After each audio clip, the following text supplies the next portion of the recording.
Okay, started by me. Awesome. Okay. John has, yep. Are you okay with that, or would you prefer a lapel mic? Because we have one of each. Yeah, if you want to just hold that mic, then that works too. Okay. So normally we have people just ask questions, but I figured this is kind of a big topic, and a lot of people in the creative writing program in our undergrad program, um, their biggest, I don't want to say complaint because that's a bit aggressive, but their biggest complaint is, how do I get published? Like, what are the steps that we need to take? Because we teach a lot of practice, like a lot of craft, but not what to then do with it.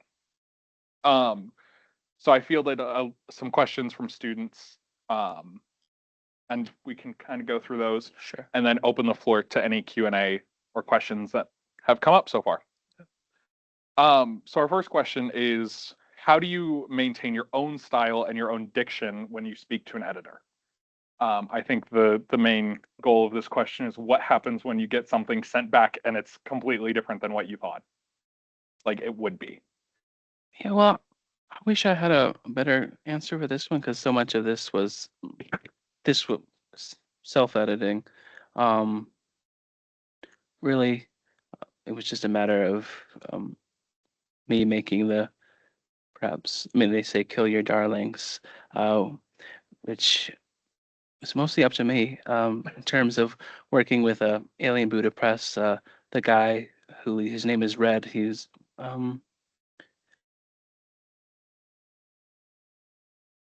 it's really just there were really no the changes were up to me. So I wish I could offer more insight into that, and that's something that I myself am learning. Yeah. A lot of making this book, I think, is a bit unconventional. Um, so I think there's still a lot for me left to learn. But I mean, as an something of an editor myself for Black Fork, I just um, I mean, I've built a good relationship with Alien Buddha, um, and I think that's just what you have to do with the editor. Just I don't think that's the answer you might want, but I mean, pretty much every poem in here is, I'd say, like the third draft. So, and yeah, it did require some cutting of some stuff that I liked. I know you talked about your relationship with Alien Buddha. Yeah. That kind of leads into the next question of, how did you come across an editor? I know you said that it's self-edited. Yeah. But how did you come across the publisher? What kind of steps did you take? Or even outside of the collection, when you submit stuff, I know from doing the little bit of research for the writer intro, you have a lot of publications at a lot of different places. Um, how do you kind of go about either finding those places or putting your name out there to those places? Yeah. I think, and there's a lot of good resources out there. I found out about Alien Buddha through um, just Twitter, and they had I think they're always open for submissions. But I mean, there's so much out there that people might not realize, smaller presses um, dealing with niche stuff like this. Um, just, I just say, do your research, find what these presses are publishing. Um, Because I think me and Alien Buddha, we were a good fit because they like weird horror stuff. Um, but I mean, there's constantly new presses being made that's for stuff like this. Um, and in terms of just again, making this book was a bit unconventional, just because only 3 poems within these collections were prior published. Um, most of my other poem publications have nothing to do with the poet who cried monster. But I think that works because it's almost better as a collection than individual poems in a magazine. So they work as a whole rather than. So I think just I highly recommend Chill Subs for anyone who uses that. It's good at narrowing down not only lit mags but journals as well. Just it's all just about finding the right fit, doing the research. Um, Before this, I reached out to sent this to a couple different places, Clash Books, Maudlin House, um, and I didn't hear back. And I think that's one thing to keep in mind. They don't always say yes or no. It might just be just nothing. Yeah. And that's your rejection right there. Um, but yeah, just I know I know you mentioned Clash books, and I love Clash. I know that they do a lot of like non-conventional poetry collections, and like works of fiction and things like that. Um and for somebody writing something that's not, I don't want to say not traditional, but something that is very niche. mhm. Can you talk a little bit more about like how you found your press? I know you said that you kind of found it on Twitter. Um, but like what are some of the resources that you've used either currently or like in the past to kind of find places to send your stuff? I know a lot of people talk about Submittable. Yes, submittable is definitely one. Uh, but yeah, submittable chill subs, and a lot of it is a matter of just following as many journals as you can. It's so much of what I've um, published has just been a stumbling upon it by chance. Um, but yeah, I mean, if you follow some journals, you'll find others. Um, for instance, there was one called Bloodlust magazine, which deals kind of horror romance, which was only made 2025. So there are always new journals being made too, to like fulfill new niches. Um, and if there isn't one, you can make one. Um, Take note, everybody. When in doubt, start a journal. but yeah, just what I like about chill subs is just the ability to just like narrow down the selections, and even then it can still be overwhelming because you're faced with all these like just names, and it's like what is this? Yeah. Even if you narrow it down to, okay, I'm looking for a place to send horror poetry. Um, and again, that's just about doing the research, seeing what kind of stuff they publish. Um, and I've had plenty of rejections, and it really it's all just a matter of the right fit, and sometimes it is the right fit, and they just don't have the room for it. And that's always a bummer. But So one of the other questions, and I'm gonna have to kind of change this question up a little bit because I know that you published under your actual name. yeah, Did you ever think about publishing under a pen name? Um, this person asked, what are some of the pros and cons of choosing a pen name? And obviously, you yeah. submit under your actual name. Mhm. Did you ever consider not submitting under John Sarah? I mean, sort of. I mean, there was the closest would be like my first name, middle name, John James. Um, but I mean, at this time, not really. I think you said like pros and cons, like publishing under your real name, that they know it's you can confirm yes that it is indeed me. Um, but one one of the faculty I worked with, Sarah Monette, I know she had to use a pen name because she had like published previously, but had to like use a pen name for this quote unquote debut book as if she was like kind of a new emerging writer. So I'm not sure if that was, let's say I do end up publishing a novel, if that's something if I'd have to adopt a pen name. I don't know. Um, So our last like premeditated question, um, and this is a big one. How do you, or even with this collection, how did you get past the question of, is this work done? Because I know everybody talks about like there are infinite drafts before you finally say it's done, and some people like go, "Hey, it's done because I just quit. I'm done writing this." Um, but how did you get to the point with like through multiple editing and revising sessions of like this is this is where it's at. This is how I'm gonna send it out. The actual question is, how will this work ever be the best that it can be? Um, so can you talk through like what you did through the self editing to get to the point where you were confident in sending it out? Yeah, I think just as I was saying that I think every poem is in it's like third draft. Um, and it did help to prior to sending this Alien Buddha, I was sending out individual pieces to certain magazines, um, which did help to know some things that might have been not working. Um, but I think as writers, I mean, nothing's ever really done. It's all a learning curve. I mean, uh, when I think about certain choices I've made, there's some things that I do differently. Like even the way I formatted the page numbers, I'm like, is that, did I mess that up? Um, but it's, it's all just, I think I learned this from one of my undergrad professors. Just, well, one of our assignments was building a poetry chapbook, and it was like highlight the poems you think are strong, and if you highlight them all, then maybe you have something.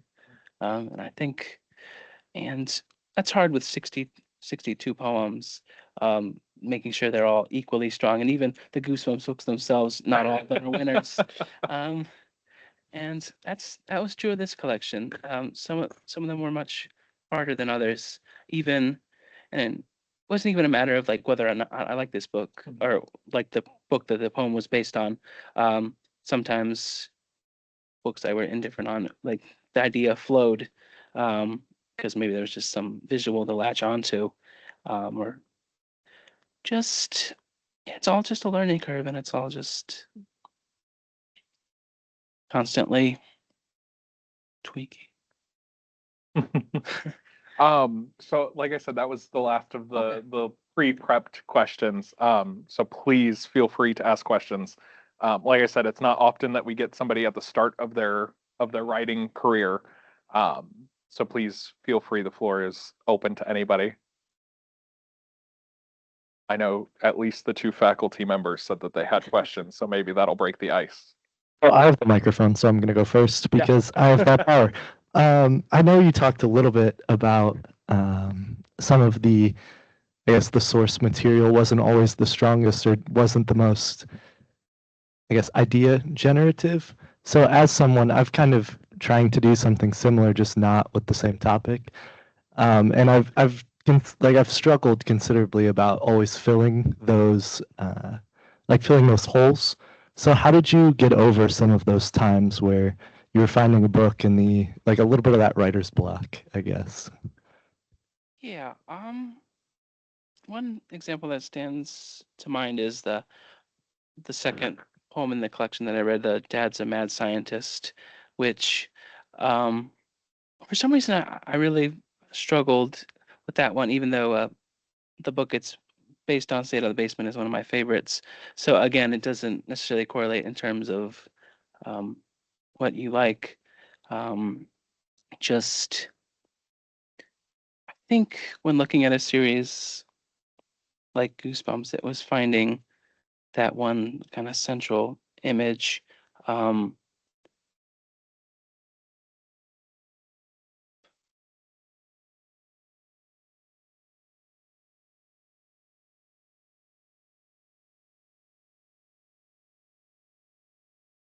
I'm curious with sorry.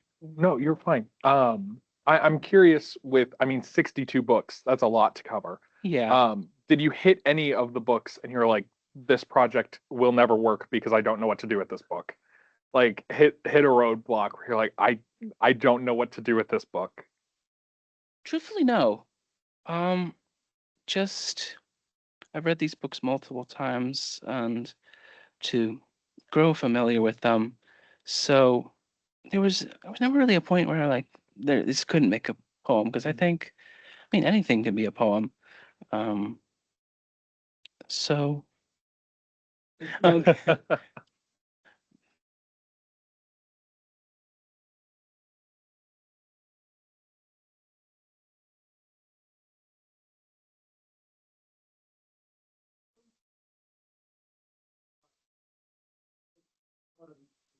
based on the book, or if you just started messing around and at some point you were like, if I finish this, this could be a book. Like, I wonder at what point it became book in your mind. Yeah. So, I began this in January of last year. I was I felt like I wasn't writing as much as I wanted to. Actually, this was at the same time I was working on my thesis, um, for the MFA, and this was kind of a challenge for myself. That's what it began to kind of. There's 62 books. I think that's so much variety between them. I think it lended itself well for a project like this to. I was doing it daily, um, and I originally wasn't really gonna like share it. It was just a kind of a weird experiment, but then I began sending it to journals, um, and with that there was always the concern of like, is this, again as mentioned, is this the right fit? Because it is so niche, um, and I was just like, is this borderline fan fiction? Which is a whole nother can of worms. Um, but yeah, I think, yeah, at a certain point, I was like, this, because I don't think I would pursue it if I wasn't like proud of what I made. Um, I was like, there is strength in these poems. I think something like this is worth making. It's weird and it's unconventional, but I'm glad to be able to get it out into the world.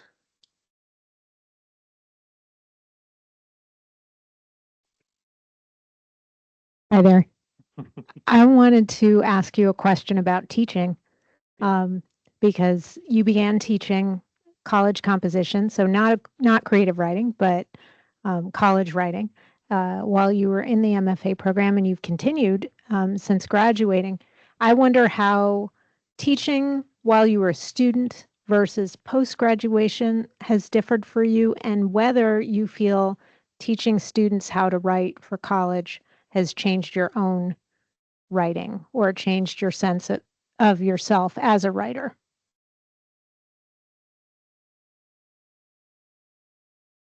Good question. I think in my the first message that I always send to my students, um, I was always trying to kind of like connect with them as a fellow writer, saying like, as a writer, I understand um, the struggle, and that writing can be painful at times, um, which I've continued to do, but it's kind of, I guess, taken on new context post graduation of completing a thesis, completing a book, of knowing the pieces and parts of writing, um, especially when it comes to essays are obviously very different from fiction and poetry, but there's, it's just, I have more awareness of what needs to go into a piece of writing now than when I started.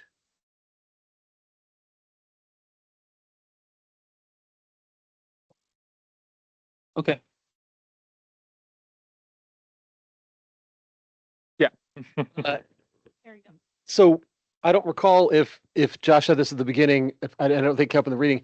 So not everyone might know this. So John's MFA is not in poetry, No. it's in fiction. And so I'm wondering if that is like spend a couple years working on fiction, and then the first sort of major breakthrough comes in a different genre. And it's, I think that we think of fiction and nonfiction as being like sister genres. If you were like, I wrote a memoir after working on fiction, I don't think people would bat an eye. But to switch over to poetry, especially with a project like this, that's interesting. It's a real different project. I just wonder if that is a thing that you're like, if you're like, oh, I feel like I have insight on how my fiction works because of the poems, or if you're like, it's a completely different part of my brain, or what's your thought on that? You know, I think they're definitely related. I think, um, my fiction has become very poetic. Um, and I mentioned that I was working on this as I was working on my thesis, and this was kind of acted as kind of an escape from the constant stressing about the thesis. And I don't know, I've just really grown to love making poetry. It's um, I don't want to see there's less demand than there is of fiction, but there's just a lot of my horror fiction, I think, it's all about the imagery, and sometimes that can bog down plot. But in poetry, a lot of the times it's about the image. Um, but yeah, I just feel like I'm still figuring out my fiction. Um, just in general, um, the the fiction pieces I wrote have kind of struggled to find homes compared to my poems. Um, so I guess that's why I've turned to poetry so much. Um, but they are very much related. Is that cool?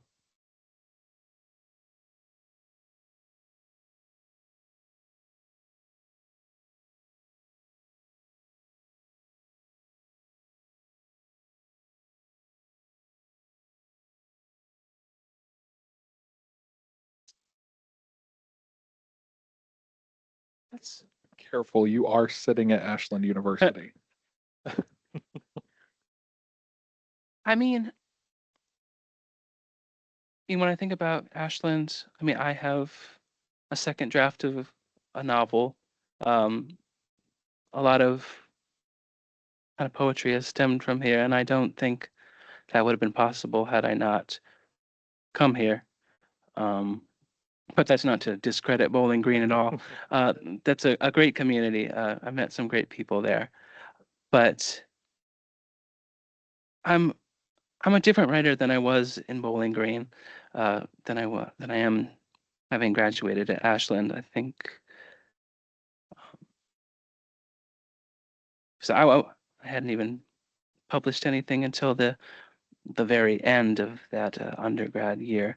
Um, but yeah, I mean, Ashland has been great in building that portfolio. Mm.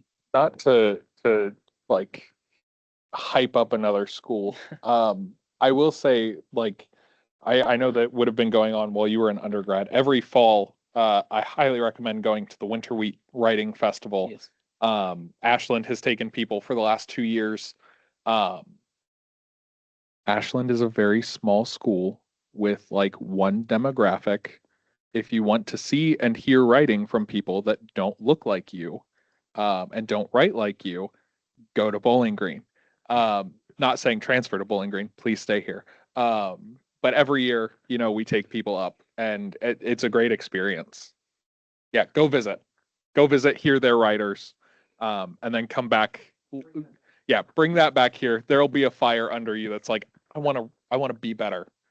Um, but yeah, I think, like, at least with bouncing between undergrad and like your master's program, um, do you think that there was a like major shift between kind of the workshops that you were doing in undergrad versus like a master's workshop? Do you think that there's a big difference between those two? I mean, I can't say that I've taken a master's class, um, but I've taken a decent amount of workshops in undergrad. Can you talk about kind of the difference between your undergrad and graduate experience class wise? Right.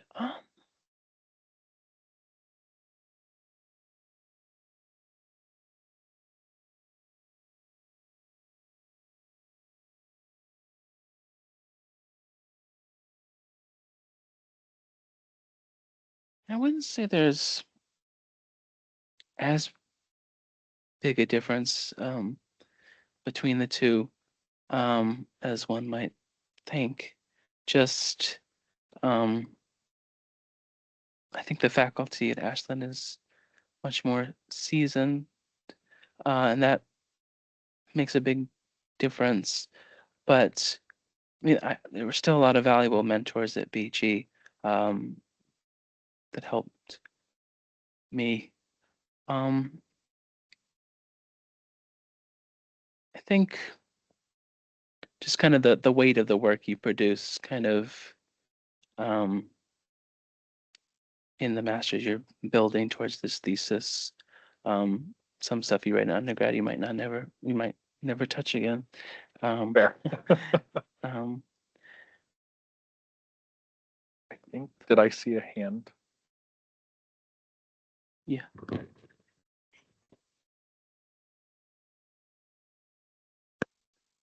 Hi. I was just wondering, as a somewhat new writer, I struggle a lot with anxiety of other people seeing my work. So when deciding to publish, did you ever have moments of anxiety or hesitation when deciding to publish, and how did you overcome those? Yeah, I definitely still have that anxiety, um, especially in a genre like horror that often demands like discomfort. That my I think my words are definitely very different than like who I come across as a person, and I think that might surprise people, which uh, especially when dealing with friends or family members who might have one certain image of myself. And um, but I mean, there is something freeing in getting your work out there. Uh, it could it, there's something good about like being able to surprise with your work. I think we've got time for one more question. Anybody has anything else? Right, if you guys would welcome or would join me again in thanking John, Sarah for joining us tonight. Um, and then last call to buy books, and please, the author is here. Have him sign your books. First editions. Thank you so much. You're welcome. Of course.